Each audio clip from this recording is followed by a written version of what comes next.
हामी को प्रतिपक्ष को त्यो पक्ष भन्ने खालको पनि विभेद छैन भने त्यस्तो जति हल्लामा बाहिर त्यो हजुरले सुन्नुहुन्छ त्यसमा चाहिँ छाडी अनिखेरि उहाँको चाहिँ त्यो ड्रेसिङको कामलाई निरन्तरता पायो र एउटा जनतामा पनि अलिकति शीतलता भनौँ सामिप्यता भयो र त्यसको एक हप्ता पछाडि पुनः ठ्याक्कै भने जस्तै जुन कायापलट हिसाबले नसके पनि त्यो जनताकै साथबाट जुन किसिमको अहिले उपलब्धि हामी गर्न सफल भएका छौँ त्यो त्यसको जस भनेको जनतामै हुन्छ। त्यसपछि तिमालको लेनदेन दोर्जेदेखि लिएर चाहिँ यो भकुण्डे सहरलाई चाहिँ एउटा प्लानिङको हिसाबमा यहाँको चाहिँ कुन ठाउँमा बस पार्क रहने सोती करिडोरको कसरी यो नवबुद्ध नगरपालिकामा अधिकांश ठाउँमा चाहिँ खानेपानीको असाध्यै अभाव खड्किरहेको अवस्था यो भकुण्डे सहर लगायत यो दाप्चाको सिङ्गो डाँडो जति किसिमको हल्लामा बाहिरी बजारमा आएको छ त्यो चाहिँ अब तथ्यमा आधारित कुरा जुन प्रमाणले भेट्ने कुरालाई मात्रै हामीले आधार मान्नुपर्ने हुन्छ। अब पालिकाको केन्द्रबाट वडा कार्यालय हुँदै बसेरीको उपल्लो भाग कमलेश्वर मन्दिरसम्म पुग्ने बाटो मुख्य मेरुदण्डको रूपमा मैले लिएको छु। यो दुईटा भागमा यता कोही व्यक्तिले बदमासी गरेर सिङ्गो नगरकै बदनाम हुन्छ भने त्यसतर्फ हामी सजग रहनुपर्छ भनेर हामी सम्पूर्ण कार्यपालिकामा पनि त्यो छलफल भएर जुन समिति बनेको थियो तत्काल यसको छानबिन गर्नुपर्छ, यसको निष्कर्ष निकाल्नुपर्छ र दोषीलाई कारवाही गर्नुपर्छ भन्ने उद्देश्यका साथ कार्यपालिका मिटिङद्वारा हामीलाई एउटा सूचना तथा मनोरञ्जनको लागि कृपया हाम्रो टिभी 9 उर्दलाई सब्स्क्राइब गर्नुहोस्, साथै छेउमा रहेको बेल आइकनलाई पनि दबाउन नबिर्सनुहोस्। नमस्कार, तेमल अनलाइन.com र हाम्रो टिभी 9 उर्दमा यहाँलाई स्वागत छ। म ग्याम्जो लामा। यतिखेर कोरोना भाइरस सङ्क्रमणको कारणले मुलुक लकडाउनको अवस्थामा छ। लकडाउनलाई प्रभावकारी ढङ्गले कार्यान्वयन गर्नको लागि नेपाल सरकारले स्थानीय तहलाई जिम्मा दिएको अवस्था छ। हामीले काभ्रे जिल्लाको विभिन्न स्थानीय तहहरूमा लकडाउनको प्रभावकारी कार्यान्वयन र यसले विभिन्न क्षेत्रमा पारेको प्रभाव र विभिन्न विषयमा स्थानीय जनप्रतिनिधिहरूसँग संवाद गर्दै आएका छौँ। आज हामी नमोबुद्ध नगरपालिका वडा नम्बर 10 का अध्यक्ष रामकृष्ण उपाध्यायसँग संवाद गर्दैछौँ। आउनुहोस् उहाँलाई स्वागत गरौँ। स्वागत छ यहाँलाई। धन्यवाद। यो लकडाउनको अवस्था विद्यमान छ, यो तपाईँ जनप्रतिनिधिको हैसियतले आजभोलि के गर्दै हुनुहुन्छ? अब मुलुक सङ्क्रमण कालमा रहेको लगभग अब चैत्र 11 गतिदेखिबाट आजको दिनसम्म हुँदाखेरिमा लगभग 76-77 दिनौँमा लकडाउनको विषम परिस्थिति जनताहरूले भोगिरहनु भएको अवस्था छ। त्यसको सन्दर्भमा अब सुरुबाट नै एउटा जनतामा चेतना जगाउने खालको कार्यक्रमहरू गर्दै पनि आएका छौँ। त्यसमा निरन्तरता छ हाम्रो। हजुर, अनि त्यसमै लागिरहनु भएको छ? त्यसमै। अब यो लकडाउनलाई प्रभावकारी ढङ्गले कार्यान्वयन गरेन भने सङ्क्रमण एकपछि अर्को बढ्दै जाने जोखिम अवस्थामा विभिन्न स्थानीय तहहरू परि नै सकेको छ। तपाईँको नजिकैको छिमेकी गाउँपालिकामा तपाईँलाई थाहा पाइसक्नुभएको छ 3 जना कोरोना भाइरस सङ्क्रमितहरू भेटिएका छन्। अब यो तपाईँको ओडामा चाहिँ यो लकडाउनलाई प्रभावकारी ढङ्गले कार्यान्वयन गर्नको लागि के गर्नुभएको छ अहिलेसम्म? विस्तृत रूपमा बताइदिनुहोस्। अब हामीले जब लकडाउनको सुरुवाती भयो त्यसपछि सुरुवाती क्रममा वडा स्तरीय विपद व्यवस्थापन समिति भन्ने हाम्रो वडामा छ। त्यसमा चाहिँ त्यसको मिटिङ बस्यौँ र तत्कालै अब हामीले के गर्न सकिन्छ भन्ने खाले एउटा छलफल र त्यसको निष्कर्षमा चाहिँ हामीले पहिलो कुरा त मानिसमा चेतना नै जगाउनुपर्छ। मानिसको चेतनाको विकास जबसम्म हुँदैन तबसम्म कुनै पनि कार्य त्यो अगाडि बढाउनको लागि सम्भावना रहँदैन। 1-2 व्यक्ति वा एउटा टिमले गरेर सम्भव हुँदैन। त्यस टिमद्वारा परिचालित गरेर जनतामा चेतना जगाउने उद्देश्यका साथ वडाका विभिन्न गाउँ बस्तीहरूमा चाहिँ त्यो टोल विकास समितिका साथीहरूलाई समन्वय गर्दै वडा विपद व्यवस्थापन समितिको तर्फबाट चाहिँ विभिन्न प्रचारात्मक कार्यक्रम, पोस्टर, ब्यानर र माइकिङ गरेर चाहिँ यसलाई चाहिँ लकडाउनलाई यस्तो हो, यसलाई चाहिँ यसरी कार्यान्वयन गरिदिनु होला भन्ने खालको चाहिँ सुरुमा गरियो र तत्पश्चात त्यसैलाई जुन सुरक्षाको साथीहरूलाई पनि समन्वय गर्दै उहाँहरूलाई पनि निर्देशन गर्दै उहाँहरूसँग पनि पटक पटक चाहिँ सरसल्लाह गर्दै मिटिङ बस्दै हाम्रो क्षेत्रमा चाहिँ कुनै पनि त्यस्तो खालको चाहिँ नहोस्, लकडाउनको पूर्ण पालना होस्, कार्यान्वयन होस् भनेर हामी जनप्रतिनिधिको टिम साथै वडा स्तरीय विपद व्यवस्थापन समिति र सुरक्षाको साथीहरूको पहलमा चाहिँ हामीले त्यसलाई पूर्ण कार्यान्वयन गर्नको तर्फ हामी सुरुवातदेखि लागिरहेका छौँ र अहिले पनि त्यसतर्फ सजग हुनको लागि अब हुन त विषम परिस्थिति छ, मानिसलाई चाहिँ अब यो 1 दिन 2 दिन 1 हप्ता 2 हप्ता अहिले धेरै लामो समय पनि भइसकेको छ, तथापि पनि जनताले चाहिँ त्यसतर्फ बुझिदिनु भएको छ, लगभग त्यस कार्यान्वयनतर्फ सहजै गर्नुभएको छ। बिचमा तपाईँहरूले आरडिटी टेस्ट पनि गर्नुभयो होला। अहिलेसम्म तपाईँको ओडामा कतिजनालाई आरडिटी टेस्ट गर्नुभयो र सामान्य चेक जाँच चाहिँ कतिजनालाई गर्नुभयो? त्यसको सवालमा चाहिँ हामी यहीँ बसिरहनुभएका जो लकडाउनलाई पूर्ण पालना गरेर बसिरहनुभएका जनसमुदायलाई त्यस्तो खालको केही पनि गरिएको छैन। हजुर। जुन एउटा घटना हामी कहाँ पर्यो, जुन तुर्खेलमा नेपालकै सन्दर्भमा खाता खोल्ने त्यो सिन्धुपाल्चोकको बहिनी त्यहाँ घटना घटिरहँदाखेरिमा मेरै वडाको एकजना नानी त्यहाँ डेलिभरीको लागि जानुभएको थियो र डेलिभरी त्यहाँ भयो। जब उहाँको चाहिँ अपरेसनद्वारा सुत्केरी गराइएर घरमा ल्याइयो, त्यसपछि समाजमा त्रसित भयो, त्यो सम्म मलाई जानकारीमा थिएन। जब उहाँलाई गाउँमा ल्याइसके पछाडि अनि विभिन्न गाउँ समाजका मानिसहरूले चाहिँ यस्तो भयो अध्यक्षज्यू, यसलाई चाहिँ कसरी कार्यान्वयन गर्ने, त्यही ठाउँमा मृत्यु भएको छ कोरोनाकै कारणले र त्यसै ठाउँमा चाहिँ डेलिभरी भएर यहाँ ल्याएको छ भन्ने कुरोको भयो। फेरि उहाँको चाहिँ त्यो अपरेसन गरेको र दिनकै त्यो चाहिँ सफा गर्नुपर्ने घाउको चाहिँ सफाइ गर्नुपर्ने अवस्थामा अब कसले गरी भन्ने सन्दर्भमा अब यसलाई के गरौँ भनेर नगरसँग मैले समन्वय गरेँ र त्यसमा चाहिँ एउटा आरडिटी लियौँ। त्यसपछिबाट चाहिँ उहाँको चाहिँ काममा अगाडि बढौँ भन्ने खालको कुरो प्रमुख प्रशासक र मेयर साहबको त्यो भनाइ पाइयो र म आफै यहाँ नगरमा आएर आरडिटी लगेर अनि त्यसको आरडिटी चेक गरे पछाडि अनिखेरि उहाँको चाहिँ त्यो ड्रेसिङको कामलाई निरन्तरता पायो र एउटा जनतामा पनि अलिकति शीतलता भनौँ, सामिप्यता भयो र त्यसको 1 हप्ता पछाडि पुनः परीक्षण गरे पछाडि उहाँको अवस्था ठिक रहेछ भन्ने कुरो जानकारी भयो।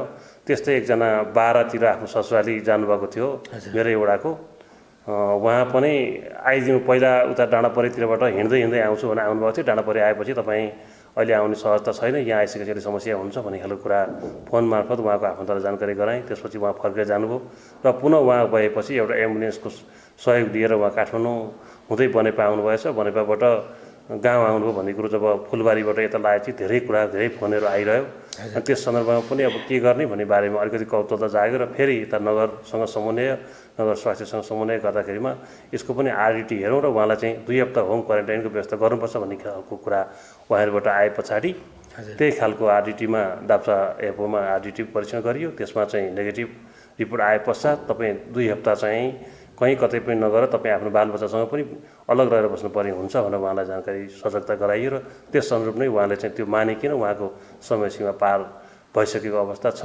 र मेरो एउटाको इन्डियामा रोजगारीको सवालमा जानुभएका 4 जना साथीहरू आएर चाहिँ आज 6 दिन उहाँहरूले व्यतीत गर्नुभएको छ। यहीँ जनक क्याम्पसमा उहाँहरू 4 जना हुनुहुन्छ, समग्रमा 26 जना हुन्छ भनेदेखि मेरै वडाको 4 जना यहाँ क्वारेन्टाइनमै बसेको अवस्था पनि छ। अहिले त्यस्तो अवस्था छ। तपाईँ जनताको घर दैलोमा भनौँ न, जनताको चाहिँ अब अवस्थाहरू पनि तपाईँले बुझिरहनु भएको छ।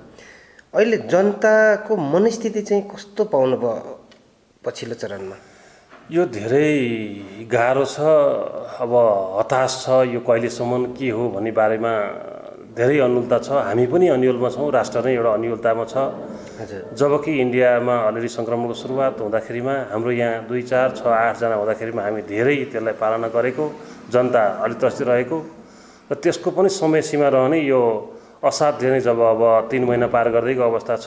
जनता रोजीरोटी, रोजगारी, विभिन्न पेसा व्यवसाय गरेर भन्नुभएको, त्यसले गर्दाखेरिमा रहनुभएको जनताहरूमा चाहिँ अब आर्थिक समस्या लौ त भने धेरै जनता हामी ग्रामीण भेग एउटा गरिबीको रेखामुनि रहेको अवस्था, त्यसमा यो आर्थिक सङ्कट धेरै पर्ने। अब कति उहाँहरूलाई चाहिँ जस्तो सामान्य पसल होटल खोलेर गुजारा गर्नुभएका महानुभावहरूलाई अब कति दिन बन्द गर्ने भन्ने कुरामा हामी अलिकति अनुकूलता छौँ। उहाँहरूको वास्तविक जीवनसँग गाँसिएको जो आर्थिक कुराहरूमा छ, रोजीरोटीको सवाल छ, बिहान बेलुका छाक टार्ने सवाल छ, यसले गर्दा अलिकति समस्या जटिल बन्दै गएको छ। देशको समग्र परिवेशमा समस्या अब यहाँ सुरुवाती भएको छ, तर गाउँ अथवा यो देश जनताको हिसाबमा चाहिँ अब कति दिन बार्ने, कति दिन पाल्ने, कति दिन चाहिँ यो नियमन पालन गर्ने भन्ने बारेमा चाहिँ अन्योलता अवस्था अलिक गहिरिँदै गएको अवस्था छ। अब यो कोरोना भाइरस सङ्क्रमणको विरुद्धमा तपाईँहरू लागिरहनु भएको नै छ होइन। अब अर्को प्रसङ्गमा तपाईँसँग म संवाद गर्न चाहन्छु। यो नवबुद्ध नगरपालिकाको जनताको एउटा गुनासो छ। तपाईँ कार्यपालिकाको सदस्य पनि हुनुहुन्छ, वडा अध्यक्ष पनि हुनुहुन्छ, तपाईँहरू क्याबिनेटमा बैठक हुन्छ, हरेक योजनाहरू तपाईँहरू सामूहिक रूपमै गर्नुहुन्छ होला, हजुर निर्माण गर्नुहुन्छ होला।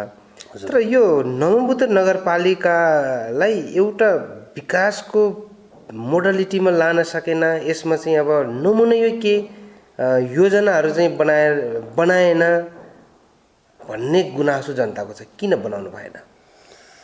त्यो वास्तवमा अब हामीले नचाहेको कुरा पनि होइन, चाहँदै पनि कतिपय कुरा जुन अपेक्षा जनताले गरेको हुन्छ त्यो खालको ठ्याक्कै रिजल्ट एउटा खोज्ने प्रवृत्ति जनताको त्यो स्वभावै हो। म भए पनि त्यो सोध्न चाहन्छु, मान्छे सन्तुष्ट हुँदैन। तथापि पनि अब योजना अगाडि बढाउने र योजना लानुपर्छ, नवबुद्धलाई अलिकति पर्यटन र कृषिमा अब्बल नगरको रूपमा चिनाउनुपर्छ भन्ने हाम्रो पटक पटक सुरुवाती दिनदेखि नै हामीले त्यो कुरालाई अगाडि बढाउँदै गरेको र त्यसतर्फ केही चाहिँ सुरुवात गरिएको। अब त्यसको ठ्याक्कै रिजल्ट आउन, त्यसको प्रतिफलै लिन चाहिँ अलिकति समय लाग्ने, जनतालाई चाहिँ त्यो खालको प्रत्याभूति चाहिँ ठ्याक्कै त्यसको रिजल्ट राम्रो आएन भन्ने खालको अलिअलि जनगुनासो अलिअलि रहनु स्वाभाविकै हो। तथापि पनि ठ्याक्कै हामीले त्यसतर्फ लागेकै छैन भन्ने सन्दर्भमा चाहिँ त्यो कुरा चाहिँ अलि होइन। तर तपाईँहरूले योजनाहरू चाहिँ बनाइसक्नु भएको छैन।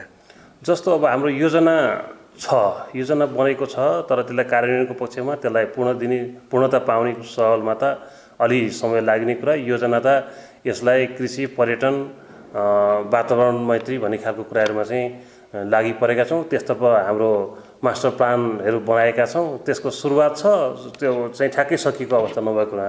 के बनाउनु भएको छ तपाईँहरूले? भनौँ न, तपाईँले सुरुवाती चरणमा हामीले के बनाएको छौँ भन्नुभयो। हजुर, जनतालाई स्पष्ट पारिदिनुहोस्, तपाईँहरूले के बनाउनु भएको थियो र त्यो कार्यान्वयनको कुन चरणमा पुग्यो?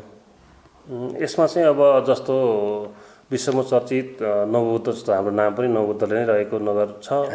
नवबुद्धको पर्यटन प्रवर्धन विकास, त्यहाँको चाहिँ अलिकति ऐतिहासिक झल्काउने खालको कार्यक्रममा चाहिँ हामीले विगत समयदेखि नै जब हामी यहाँ निर्वाचित भएर आए पछाडि वर्षेनी नगरकै तर्फबाट पनि 50 लाख रुपियाँ बजेट विनियोजन गरेर त्यहाँका गुरुजनहरू, सायद हजुरहरू पुग्नुभयो भने त्यहाँ हेर्न सकिन्छ त्यहाँको स्तरोन्नति, त्यहाँको गरिएका कुराहरूमा चाहिँ छ भनेदेखि अहिले जुन पुनर्निर्माण कार्यालय पनि अहिले त्यसतर्फ 1 करोडको बजेटको कामहरू भइरहेको छ। अब ठ्याक्कै यसै नै भनेको अब हाम्रो गुरुयोजना अन्तर्गत चाहिँ अब यो पर्यटन प्रवर्धनको हिसाबले र एउटा ऐतिहासिक विश्व चर्चित नवबुद्धको नामले हामी रहेका छौँ र नवबुद्ध मन्दिरलाई एउटा ऐतिहासिक रूपमा चाहिँ प्रवर्धन गर्दै जाने, त्यसतर्फ यो दाप्चाको भेग यो पर्यटनको एउटा चाहिँ वास्तविक पहिचान दिन सक्छ भन्ने उद्देश्यले चाहिँ दाप्चाका विभिन्न ठाउँमा चाहिँ जुन पुरातात्विक बजारलाई चाहिँ त्यसलाई पुरातन हिसाबले नै त्यसको सम्वर्धन, विकास, प्रवर्धन गर्नुपर्छ भन्ने कुरामा हामी लागिरहेका छौँ। जस्तो त्यसपछि तिमालको रेन्जन दोर्जेदेखि लिएर चाहिँ यो भकुण्डे सहरलाई चाहिँ एउटा प्लानिङको हिसाबमा यहाँको चाहिँ कुन ठाउँमा बस पार्क रहने, सोती करिडोरको कसरी व्यवस्थापन गर्न सकिन्छ, यो बिचमा रहेको दाप्चे खोलालाई यो जल संरक्षण गर्ने मास्टर प्लान एउटा बनाएर त्यसको डिपिआर पनि सकिएको अवस्था छ। यो रोड सुधारका कुरामा चाहिँ प्रत्येक नगर कार्यालयबाट वडा कार्यालयसँगका बाटाहरूलाई चाहिँ एकदम बलियो रूपमा निरन्तरता गाडीहरू चल्न सक्ने हिसाबको पक्की रोड बनाउने भन्ने हामीले उद्देश्य लिएका छौँ। त्यसको सुरुवाती पनि लगभग हाम्रो भएको छ। यता यो पल्लो भाग भिडाबारीसम्म जाने बाटाहरूलाई पनि स्तरोन्नति गर्नुपर्छ भनेर त्यसतर्फ पनि लागिरहेको अवस्था छ। हजुर, अब अर्को कुरो के छ भन्दाखेरि वडा अध्यक्षहरू सबै आफ्नै वडामा मात्रै केन्द्रित भयो, कसले कति बजेट नगरबाट लाने भन्नेमा मात्रै प्रतिस्पर्धा भयो, अझै पनि जनतालाई चित्त बुझ्दो प्लान चाहिँ बनाउन सकेन भन्ने गुनासो छ। तपाईँहरूले त्यस्तै हुनुभएको? वास्तवमै त्यो कुरा कतै कतै भित्री र तहमा त त्यो रहने पनि रहेछ र जनताले मूल्याङ्कन पनि त्यस्तो हिसाबले गरिदिने। जब अब हाम्रो वडाहरूमा सबैको समान रहन्छ अनि कहीँ कतै अलिक बढी कहीँ कतै अलिक कमजोर खालको भइदियो भने चाहिँ यो चाहिँ म चाहिँ कमजोर भएको हो कि अथवा मैले चाहिँ लान नसकेको हो कि भन्ने खालको अलिकति फिलिङ त हुने हो। तर त्यसमै हामी विवाद गरेर, त्यसमै हामी डिस्कस गरेर त्यो चाहिँ हुँदै होइन, मेरो मात्रै हो भन्ने खालको चाहिँ अहिलेसम्म हामी कहाँ भएको छैन। कार्यपालिकामा हाम्रो सहज रूपमा सहज ढङ्गले यो काम गरौँ है भनेको सहजमा चाहिँ त्यो भित्री रूपमा लाग्नु स्वाभाविकै छ। तर बाहिर रूपमा हामीले गर्ने सन्दर्भमा चाहिँ ठेट कुराहरू जाँदाखेरिमा चाहिँ त्यस्तो नभइकन एउटा सहमतिकै आधारमा अहिलेसम्म अगाडि बढिएको अवस्था छ। अनि अब यो विकास निर्माणको कुरा जोडौँ। अब तपाईँले ओडामा विभिन्न खालको चाहिँ योजनाहरू निर्माण गर्नुभयो होला, कतिपय भौतिक पूर्वाधारसँग सम्बन्धित, कतिपय आर्थिक विकाससँग सम्बन्धित, कतिपय सामाजिक विकाससँग सम्बन्धित र अन्य विषयसँग सम्बन्धित योजनाहरू बनाउनु भयो होला। हजुर। यो आर्थिक वर्ष अब तपाईँको सकिने बेला अन्त हामी आइपुगेका छौँ र नयाँ आर्थिक वर्षको तपाईँहरू योजना बनाउँदै हुनुहुन्छ, खाका कोर्दै हुनुहुन्छ। हजुर। अब तपाईँको ओडामा चाहिँ नगर स्तरीय, सङ्घ या प्रदेश स्तरीय या ओडा स्तरीय योजनाहरू कार्यान्वयनको अवस्था चाहिँ कस्तो छ? अब मेरो मूल मर्म मेरो वडाकै सन्दर्भमा मैले भन्नुपर्दाखेरिमा मुख्य बाटाको रूपमा बाटा अनगिन्ती छ। मेरो वडाभित्र 37वटा बाटाको नामाङ्करण सहितको सूची मैले तयार पारेको छु, जसमध्ये यस नवबुद्ध नगरपालिकाको केन्द्रबाट वडा कार्यालय हुँदै बस्तीको उपल्लो भाग कमलेश्वर मन्दिरसम्म पुग्ने बाटो मुख्य मेरुदण्डको रूपमा मैले लिएको छु। यो दुईटा भागमा, यता यो उत्तरी भेग र दक्षिणी भेगको भागमा दुईटा पार्टमा रहेको छ। यी बाटोलाई निरन्तरता दिनुपर्छ भन्ने उद्देश्यले म लागिरहेको छ। तथापि अन्य गाउँ टोलका बाटाहरू पनि मैले भनिसकेँ, 37वटा बाटा मेरो वडामा पर्दछ। ती बाटाहरूको स्तरोन्नति गर्ने क्रममा जो सकेको पहल कदमी भइरहेको छ। अब सङ्घ प्रदेशबाट भनेको चाहिँ अब हामीले हेर्दाखेरिमा एकजना मान्य हुनुहुन्छ, उहाँले मलाई दिए हुन्थ्यो भन्ने लाग्छ। उहाँहरूको गर्ने कुरामा 35, 70, 72वटा वडा चाहिँ हामी जस्तै उहाँका सबै बराबर हुनुहुन्छ। त्यस सन्दर्भमा पनि मेरो वडामा त्यस्तो माया नै मारेको अवस्था छैन, किनकि गत वर्ष पनि 10 लाख रुपियाँ सङ्घबाट आएको थियो जुन यो बाटो निर्माणको लागि। त्यसको कार्यान्वयन राम्रोसित सम्पन्न गरेको छ भने यस वर्ष प्रदेश सभाबाट 30 लाख रुपियाँको एउटा बाटो जुन दाप्चा बचेरी बाटो भनेर त्यसमा चाहिँ हिउँद बर्खै राम्रोसित गाडी चल्ने खालको बाटो बनेको छ अहिले। अनि खानेपानीको लागि 10 लाख रुपियाँ पैसा विनियोजन भएको छ। त्यसको पनि कार्यान्वयन अन्तिम चरणमा पुगेको अवस्था छ र जे जति गरिएको छ त्यसलाई चाहिँ दीर्घकालीन रूपमा गर्नुपर्छ भनेर स्तरोन्नतिको काममा पनि लागेका छौँ। जनताको साथ हामीलाई छ र हामी त्यसमा निरन्तर लागि परेका छौँ। भनेपछि तपाईँको ओडामा अहिले फ्रिज जाने अवस्थामा कुनै पनि योजनाहरू छैन? मेरो छैन। मेरो सबै कार्यान्वयनको पक्षमा लगभग अन्तिम अवस्थामा छ। यसै महिनाभित्र सक्नुपर्छ, यो चैत्र मसान्तमा सक्नुपर्छ भनेर हामी लागिरहेका छौँ। समय सीमामै हामी सम्झौता सबै कुराहरू कार्यान्वयन अगाडि बढेको र बिचमा यो लकडाउनको परेको कारणले केही ढिला भएको र लकडाउनकै बिचमा पनि यहाँ एउटा ठुलै योजनाहरू जुन 26 लाखको थियो, 30 लाखको थियो, ती कामहरूलाई पनि लकडाउनकै बिचमा पनि कामलाई निरन्तर दिनुपर्छ भन्ने हिसाबले लागि परेर अब अन्तिम चरणमा कार्यक्रमहरू सम्पन्न हुन लागेको अवस्था छ। हजुर। नगरपालिकामा यो पटक आर्थिक अनियमितताको कुराले चर्चा पायो। राजस्व सङ्कलनमा विशेष गरेर भनौँ न रसिदमै चाहिँ त्यहाँ अनियमित भएको प्रमाणसहित हाम्रो मिडियाबाट पनि त्यो समाचार सम्प्रेषण भएको थियो। त्यो छानबिनको लागि तपाईँ संयोजक तोकिएको थियो। अब यो छानबिन चाहिँ कहाँ पुग्यो, कसरी टुङ्ग्याउँदै हुनुहुन्छ? यो बडो गम्भीर एउटा नगरमा चर्चाको विषय पाएको प्रश्न सुन्नुभयो। त्यसतर्फ अब हामी जुन यो ढाडको सन्दर्भमा हजुरले जोड्नुभयो, त्यसमा चाहिँ हामीले टेन्डरमै गएको विगत वर्षमा टेन्डरमै लगाएर टेन्डरमा गएको र यस वर्ष पनि टेन्डर आह्वान गर्ने प्रक्रियामा हामी अघि बढिरहेको र टेन्डर नलागिरहेको अवस्थामा चाहिँ कसरी यसलाई सङ्कलन गर्ने भन्ने सन्दर्भमा कार्यपालिकाको बैठकबाट चाहिँ यहीँको कर्मचारीबाट त्यसलाई चाहिँ सङ्कलन गर्दै जाने र टेन्डर लागिसके पछाडि टेन्डरमा जान्छ, प्रक्रियामै गइहाल्छ भन्ने सवाल थियो। त्यसमा लगभग 3 महिना यहाँको कर्मचारी साथीहरू गएर चाहिँ त्यहाँ सङ्कलन गर्ने कार्यक्रम भयो। त्यो अब हामीले कार्यक्रम भइराखेको छ, सङ्कलन भइरहेछ, आइरहेछ भनेतिर हाम्रो त्यहाँ चाहिँ ध्यान गएन र बाइचान्स कता के गरी हामी अब आफ्नै बाटोमा आफ्नै ध्यानमा हामी लागिरह्यौँ र त्यो एउटा चाहिँ यस्तो खालको भयो भन्ने खालको चाहिँ मिडियाबाजी अनि बजारमा अलिकति हल्ला सुन्नमा आइसके पछाडि मिडियाका साथीहरूले पनि आएर चाहिँ त्यो हेर्दाखेरिमा एक दुईवटा प्रमाणसहितै फेला पारे पछाडि अब यसको तत्काल यसको छानबिन गर्नुपर्छ, यसको निष्कर्ष निकाल्नुपर्छ र दोषीलाई कारवाही गर्नुपर्छ भन्ने उद्देश्यका साथ कार्यपालिका मिटिङद्वारा हामीलाई एउटा समिति बनाइयो। त्यसको संयोजक पनि म आफै भएको र त्यसमा चाहिँ त्यहाँ संलग्न जति कर्मचारी सुरक्षाका साथीहरू हुनुहुन्छ उहाँहरूलाई हामीले प्रक्रियागत रूपबाट चाहिँ हाम्रो समिति बसेर मिटिङ बस्दै अब कसरी जाने यसलाई चाहिँ तथ्यपरक ढङ्गले जानुपर्छ, तथ्यमा आधारित कुराहरूलाई चाहिँ जो गलत गर्छ त्यसलाई कारबाहीको दायरामा ल्याउनै पर्छ।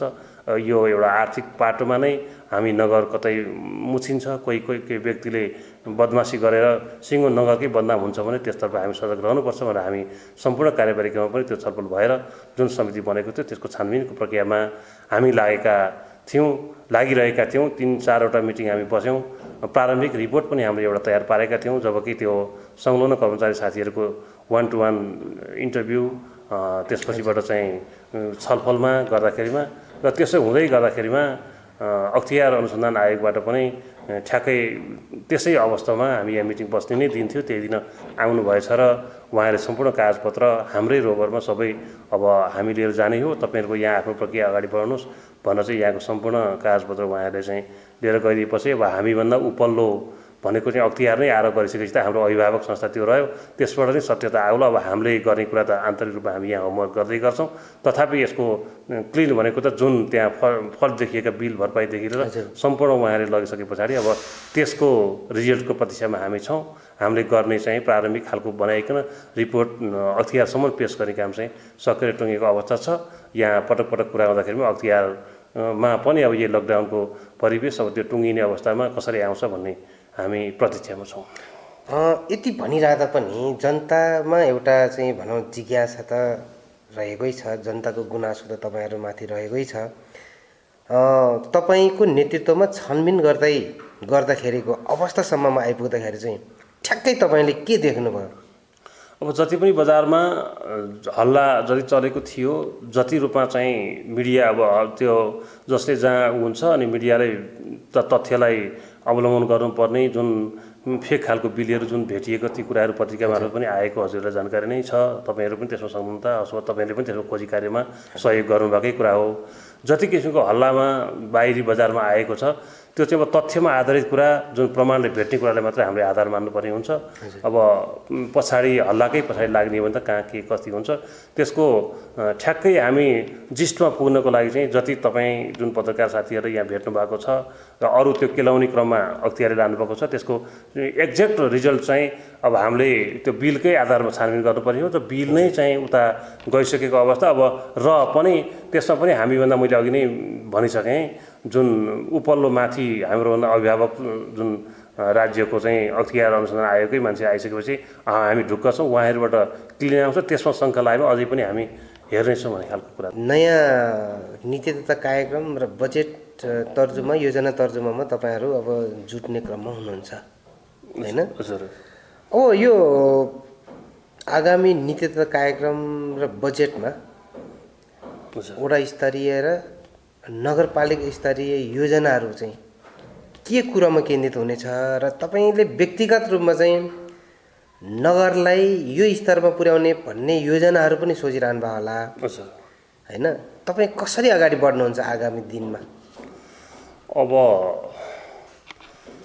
यो समयले बताउँछ कुनै पनि कुराको। हजुर। यो ग्रामीण भेगका अधिकांश जमिनहरू बाँझो भएको अवस्था, सम्पूर्ण जनताहरू सहर केन्द्रित विदेश पलायन हुने अवस्था थियो। त्यसको एउटा पार्ट चाहिँ यस कोरोनाले सिकाएको भन्ने म ठान्दछु। किनभनेदेखि धरतीमै सबै कुरा मिल्छ, धरती बाहेक अरू के हुँदो रहन्छ भन्ने कुरोको चेतना पनि अहिले भएको छ। जति पनि इन्डियामा बस्नुभएका साथीहरू, विदेशमा रहनुभएका साथीहरू जुन आउनुभएको सक्नुभएको अवस्था छ तैपनि यहाँको माया ममता छ। त्यसपछि यहाँ सहरमा विभिन्न रोजगारीको सन्दर्भमा जानु भएर चाहिँ आउनुभएका साथीहरूले अधिकांश हेऱ्यौँ भने अहिले ग्रामीण भेगका यी सदियौँ 10औं वर्षदेखिबाट बाँझिएका पाखा बारीहरू चाहिँ खनिएको अवस्था छ, कृषिमा विशेष लाग्नुभएको अवस्था छ। त्यसकारणले हाम्रो मुख्य भनेको चाहिँ कृषि नै हो रहेछ, जबकि माटोबाटै उब्जनी उत्पादन भएर मात्रै मानिसको जीवन चल्दो रहेछ भन्ने कुरोको जानकारी पनि चेतना पनि यस कोरोनाले सिकाएको भन्ने मलाई लाग्दछ। र अब आगामी बजेटमा भनेको चाहिँ हामीले कृषिलाई विशेष जोड, अब स्वास्थ्यको सन्दर्भमा अब स्वास्थ्य नै भएन भने अरू कुरा रहँदैन, स्वास्थ्यलाई पनि विशेष प्राथमिकता र कृषिलाई जोड दिने। त्यस पछाडि अब पर्यटनका कुराहरू त छँदैछ अनि एउटा समग्रमा अहिले रहेको यो नवोदय नगरपालिकामा अधिकांश ठाउँमा चाहिँ खानेपानीको असाध्यै अभाव खड्किरहेको अवस्था, यो भकुण्डे सहर लगायत यो दाप्चाको सिङ्गो डाँडो त्यसपछि त तिमाल भेगमा असाध्यै अभाव थियो, त्यसमा चाहिँ अब यो सुनकोशी बृहत कार्यक्रमले सञ्चालन हुँदैछ भन्ने कुराले त्यसले एउटा किसिमको पूर्णता देला भन्ने हामी आशामा छौँ। र अहिले जुन केन्द्रबाट यो रोसीको पानी लिफ्ट गरेर दाप्चा निकालेर अधिकांश भूभाग नवबुद्धका अधिकांश वडामा चाहिँ एक घर एक धाराको अवधारणाका साथ जुन 50 लाख रुपियाँ पैसा डिपिआरको लागि विनियोजन भएर आएको छ र त्यसबाट डिपिआर गर्न टोली इन्जिनियर टोली पनि आइसक्नु भएको छ। त्यसतर्फ मेयर साहबको विशेष एकदमै उल्लेखनीय त्यसलाई चासोको विषयमा लिनुभएको छ। त्यस्तै प्रमुख प्रशासकीय भोला सरले पनि त्यसलाई अत्यन्त यो चाहिँ गर्नै पर्ने काममध्येको पहिलो काम हो भन्ने हिसाबले लाग्नुभएको छ र त्यसको डिपिआर सुरु भएको छ। त्यहाँ जुन रोसी खोलासम्म नै हामी गएर त्यसको चाहिँ लागिरहेका छौँ। अहिले मेरै वडाबाट मेन लाइनको डिपिआर सुरु भएको छ र यो एउटा पहिलो काम चाहिँ एउटा गर्न सकियो भने यो विगत गाविस पञ्चायतकालदेखि हाम्रो सपना पनि पुरा हुन्छ भन्ने मलाई लाग्दछ। अरू कृषिलाई विशेष प्राथमिकतामा राखेर काम गर्नुपर्ने कुराहरू हुन्छ भन्ने हामीलाई लाग्छ। कृषिलाई विशेष प्राथमिकतामा भनिरहँदाखेरि ठ्याक्कै यो गरेर जान्छौँ हामी कृषिमा भन्ने योजना के छ? अब कृषिमा चाहिँ अब कृषि अन्तर्गत पशुपालन पनि भयो। यहाँ हाम्रो पशुपालन जस्तो बाख्रा पालन जस्तो भैँसी पालनकै कुरा पनि सम्भावना हामीकोमा छ। एउटा मात्र त्यो पानीको पर्याप्तता गर्न सकियो भने त्यसको प्रचुर सम्भावना रहेको हुनाले चाहिँ हामीले पशुपालन अब कृषिमा आधुनिक खालको अब के कस्तो हुनसक्छ विज्ञहरूको सल्लाह राय सुझाव अनुसार हामी अगाडि बढ्ने, यहाँ कहाँ के सम्भावना कति रहन्छ भन्ने विषयमा चाहिँ हामी विज्ञसँग समन्वय र सल्लाह गर्दै त्यहाँ जहाँ जे कुराको सम्भावना रहन्छ हामी कहाँ आलु उत्पादनको राम्रै किसिमको बजार उत्पादनको क्षेत्रमा राम्रो किसिमको छ भनेदेखि अब यहाँ चाहिँ हरेक खाले नगदी बारीहरूको पनि हुने सम्भावना धेरै भएको हुनाले त्यस अनुरूप नै हामी अगाडि बढ्ने भन्ने सोच बढाउनुपर्छ छलफलमा भन्ने लागि छ। अब तपाईँले यो ज्येष्ठ नागरिकहरूको चाहिँ अब बनाउन चाहिँ अब व्यवस्थापन चाहिँ कसरी गरिरहनु भएको छ? सबभन्दा चुनौती र एउटा वृद्ध विद्यार्थीको आशीर्वाद लिएर हामी अगाडि बढ्ने भन्ने क्रममा हामी जुन जमर्को साथ म लागेको थिएँ। म एउटा सामाजिक जीवनयात्राकै क्रममा ज्येष्ठ नागरिकलाई अलिकति सम्मान गर्नुपर्छ भन्ने उद्देश्य बोकेर हिँडेको मान्छे। जब हामी निर्वाचित हुँदा अगाडि यो सामाजिक सुरक्षा भत्ता वडाका सचिवहरूले घर घरमै पुर्याएर वडामै लगेर घर घरमै लगेर वितरण गरिएको अवस्था। जब हामी निर्वाचित पनि भयौँ र राज्यको एउटा नीति त्यसमा अलिकति फेक खालको रिजल्ट भयो, यसमा चाहिँ कर्मचारीहरूको अलिकति बदमासी केही कर्मचारीको बदमासी भयो भन्ने उद्देश्यका साथ राज्यले सामाजिक सुरक्षा भत्ताको सवालमा स्वयं व्यक्तिकै नाममा खातामा पठाउने भन्ने खालको भयो। त्यस परिवेशले हाम्रो ग्रामीण भेग भूभाग बस्तीहरू एकदमै विकट रूपमा छ। जुन हाम्रो वडा 10 नम्बर वडा त 10, 8, 9, 11 नम्बर वडा यो विकटता छ। त्यहाँ बैंकिङ सेवा पहुँच पुगेको छैन। त्यसले गर्दाखेरिमा त्यो रोसिटारको मान्छे, त्यो बसेरी भेगको पल्लो भेगको मान्छे, त्यो वृद्ध यहाँ भगनेसम्म आउनुपर्ने अवस्थाले अलिकति खड्केको अवस्था छ। पटक पटक हामीले मिटिङमा पनि कुराकानी गऱ्यौँ र खाता सबैको अनिवार्य भने यो राज्यको नीतिअनुसार खोलियो र त्यसलाई चाहिँ कसरी सहजता गर्ने भने मलाई एकदमै अन्यलता भएको कतिपय वृद्ध मान्छेहरू यो जहिले हुन्छ पैसा तपाईँले नै हामीलाई ल्याइदिनुपर्छ भन्ने खालको कुराहरू गुनासो रहिरहँदाखेरिमा मैले निर्वाचित भए पछाडि 3 पटक 4 पटक चाहिँ म आफै पर्सनल गाडी खोजेर गाडीमा उहाँलाई राखेर यहाँ भगनेसन बैङ्कको व्यवस्थामा लिएर आएर पनि गरेको छु। तर यसलाई छेक्ने कसरी यो निरन्तरता हुनलाई अलिकति चुनौतीको विषयमा रहेको मैले ठानेको छु। यो अलि खड्किएको विषय छ। यो जति पनि योजनाहरू निर्माण गर्दै जानुहुन्छ त्यसमा चाहिँ अब भनौँ न चाहिँ तपाईँहरू बिचमा नै कार्यपालिकाको सदस्यहरू मानिलिनुहोस् नगर प्रमुख उपप्रमुखदेखि कार्यपालिका सदस्यहरू बिचमै त्यति धेरै तादम्य त मिल्दैन भन्ने पनि छ हैन? यो योजनाहरू निर्माण गर्दाखेरि चाहिँ नगर प्रमुख र उपप्रमुखको चाहिँ भूमिका चाहिँ कस्तो पाउनु भएको छ? होइन, यसमा त्यो मान्छेले जति बाहिर भन्न सजिलो छ भित्री कुरामा त्यस्तो छैन र हामीहरूमा त्यस्तो खासै अब हामी कहाँ अब हुन त स्थानीय तहमा प्रतिपक्ष पनि हुँदैन भन्ने कुरो र प्रतिपक्षमा रहनुभएको साथीहरू पनि हामी को प्रतिपक्ष को त्यो पक्ष भन्ने खालको पनि विभेद छैन भने त्यस्तो जति हल्लामा बाहिर त्यो हजुरहरूले सुन्नुहुन्छ त्यसमा चाहिँ गर्नै पर्ने कुरामा लाग्नै पर्ने कुरामा त हाम्रो जहिले पनि एकबद्धता छ। एकबद्धता साथै आजको मितिसम्म अगाडि बढेको नै म भन्न चाहन्छु। भनेपछि अब मेयर साहबले तपाईँहरू प्रति हेर्ने दृष्टिकोण सकारात्मक छ भन्न खोज्नु भएको? त्यसमा सकारात्मक छ। त्यसमा त हामीले अन्यथा लिनै हुँदैन। सम्पूर्ण भिजन हाम्रो के गरी जाउँ कसरी जाउँ भन्ने उहाँको साझा अवधारणा नै छ। हामीले जुन कार्यपालिका सदस्यले ल्याएको एजेन्डा नै मेरो एजेन्डा हो भन्ने हिसाबले साझा सहमति अहिलेसम्म। अब कुरा छलफलको क्रममा केही कुराहरू अलिकति मतभेद हुनु त्यो स्वाभाविकै कुरा हो, छलफलको क्रममा आउने कुराहरू। तर एक्ज्याक्ट जाने निष्कर्ष टुङ्गोमा पुग्ने कुरामा त त्यसमा अहिलेसम्म हाम्रो कुनै पनि। तर पनि अब तपाईँले यति भनिरहँदाखेरि बजेटहरू चाहिँ सबै मेयरमा केन्द्रीकृत गर्यो, मेयरको चाहिँ मत हातमा चल्ने तरिकाले चाहिँ बजेटहरू केन्द्रित गर्यो, सेन्ट्रलाइज गर्यो भन्ने आरोपहरू यहाँ भनौँ न जनप्रतिनिधिहरूले गरिरहेको छ। त्यो वास्तविक कुरामा त्यस्तो चाहिँ मलाई लाग्दैन, किनभने गत वर्ष हामीले चाहिँ उहाँकै प्रस्तावमा विभिन्न पालिकाहरूमा चाहिँ मेयर कोषबाट मेयरको कोषमा राख्ने र त्यो चाहिँ त्यही भूभाग त्यही वडामा जहाँ जे कुराको असुविधा हुन्छ त्यसलाई नै पुरा गरेकोमा म खर्च गर्छु भनेर केही रकम हामीले छुट्याएको अवस्था थियो। र पछि पनि त्यसलाई जुन ठाउँमा आवश्यकताको महसुस भएर समन्वय गरे पछाडि त्यही ठाउँमा नै उहाँले अब व्यक्तिगत प्रयोजन अब आफ्नो खुसीमा केही पनि गर्नुभएको होइन। जहाँ जहाँ आवश्यक छ त्यसलाई आवश्यकता पहिचान गरिकन अलिकति विनियोजन गर्नुभएको थियो त्यो अघिल्लो वर्ष। यस वर्ष त्यसमा पनि अब त्यसो होइन, यसो गरौँ, यसो गर्दाखेरि मलाई पनि अलिकति झन्झटिलो खालको भयो भन्ने खालको उहाँकै मनसुबा र वडाधिकारीले पनि अब यो जसरी दिए पनि तपाईँले वडामै दिने हो, गाउँ बस्तीमै दिने हो, हामीले लगे पनि त्यहीँ जाने हो भन्ने खालको एउटा साझा अवधारणा बने पछाडि यस वर्ष त्यस्तो मेयर कोष भनेर केही पैसा पनि राखिएको छैन। र जति पनि गएको छ वडामा जुन अलिकति चाहिँ पुँजीगतभन्दा बाहेक अरू विकास निर्माणका कुराहरूमा चाहिँ यो बस्ती भूभाग हेरेर केही तलमाथि गरेर डिभाइडकै हिसाब किताबमा जाने अवधारणा हामी अगाडि बढाएका छौँ। त्यसमा त्यस्तो किसिमको छैन। अब हामी कार्यक्रमको अन्तमा आइपुगिसकेका छौँ होइन। अब तपाईँ निर्वाचित भएको 3 वर्ष पुरा भइसक्यो है।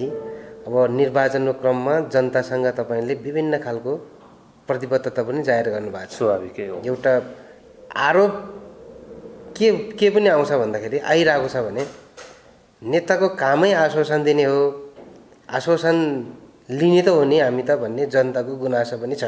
विगतदेखि अहिलेसम्म आश्वस्त भइसकेको स्थिति जनता छैन भनेपछि यो अवधिमा तपाईँले प्रतिबद्धता जाहेर गर्नुभएको कुराहरू 3 वर्षभित्रमा तपाईँको ओडामा के गर्नुभयो, के गर्न बाँकी छ, एकदम विस्तृत रूपमा तपाईँले बताइदिनुहोस्, जनतालाई बताइदिनुहोस्। यसमा अब म आफैले भन्दाखेरि त धेरै बढाइ चढाइ र अब त्यो नेताहरूको बानी नै त्यो ढाकछोप गरेर भन्ने बानी हुन्छ भन्ने छ, त्यो खालको पनि हो। त्यसको रिजल्ट हेर्नु चाहिँ लगभग हजुरले भन्छ 3 वर्ष हामीले व्यक्ति गरिसकेका छौँ। हाम्रो अर्धवार्षिक परीक्षाको रिजल्ट पनि दिने अवस्था पनि यो हो वास्तवमा। त्यस सन्दर्भमा अब मैले नै यो गरेँ वा त्यो गरेँ भन्दा पनि त्यहाँका आम जनता वडावासीहरूलाई चाहिँ निर्वाचित भइसकेपछि त्यो निर्वाचित टिमले तपाईँको वडाको टिमले के गर्यो भन्ने सन्दर्भमा हजुरले गाउँ गाउँ नै गएर बुझ्दाखेरि त्यसको फ्याट रिजल्ट पाइन्छ। त्यसमा पनि मैले जुन किसिमको एउटा प्रतिबद्धतामै भनेको थिएँ त्योबाट धेरै अब एउटा वडावासीले धेरै किसिमको चाहिँ ऊ बाँड्ने खालको चाहिँ म गर्दिनँ। जति पनि बोल्छु त्यो कुरालाई पुरा गर्ने प्रयत्न साथ तपाईँहरूको लिएर मैले गर्छु भनेर जुन भनेको थिएँ। त्यसमा अब हामी कहाँ रहेको भनेको एउटा स्वास्थ्यको भवनको असाध्यै अभाव थियो। त्यसलाई वडाकै बजेटको सिलिङबाट मैले वर्षै नै जे जस्तो सकिन्छ त्यसलाई पुरा गरेर यस वर्ष त्यो पहिलो फायर चाहिँ सम्पन्न गर्ने क्रममा सम्पन्न हुने क्रममा छ। अनि अघि नै मैले बिन्ती गरिसकेँ मुख्य मेरुदण्डको रूपमा रहेको बाटो, यो 2टा बाटो जुन भकुन्डीबाट दाप्चा र दाप्चाबाट बसेरीसम्म पुग्ने बाटो छ त्यसलाई स्तरोन्नतिको क्रममा चाहिँ त्यो ट्र्याक ओपन भएको अवस्था, त्यसलाई स्तरोन्नति हुन सकिन्थेन। बर्खामा 4 व्हिलर गाडी पनि मुस्किलले कहिलेकाहीँ त बन्दै गर्नुपर्ने अवस्था थियो। त्यो कुरालाई लगभग अब त्यो पुरा भएको अवस्था छ। र अरू विभिन्न गाउँ बस्तीमा एउटा सकारात्मक विकासका कार्यक्रमहरूमा चाहिँ लगभग सबै खाले बाटाहरूलाई एउटा चाहिँ ट्र्याक मात्रै भएको थियो र त्यसलाई स्तरोन्नति गर्ने क्रममा चाहिँ वर्षै नै लगाएर विभिन्न ठाउँमा पुलेसाहरूदेखि लिएर ड्रेन खन्ने कामहरू चाहिँ पुरा गरेर लगभग बाटाहरू चाहिँ अबको 2 वर्षमा सबै हाम्रो जुन मैले अघि नै भनिसकेँ 37वटा बाटा पर्दछ मेरो वडामा। ती बाटाहरूमा चाहिँ 12 महिना जसोसुकै गाडी गुड्न सक्ने खालको वातावरण बनाउने कुरामा चाहिँ हामी लागि परेका छौँ। त्यस क्रममा मोटामोटी धेरै कामहरू भइसकेको पनि अवस्था छ। कृषि क्षेत्रमा चाहिँ के भएको छ?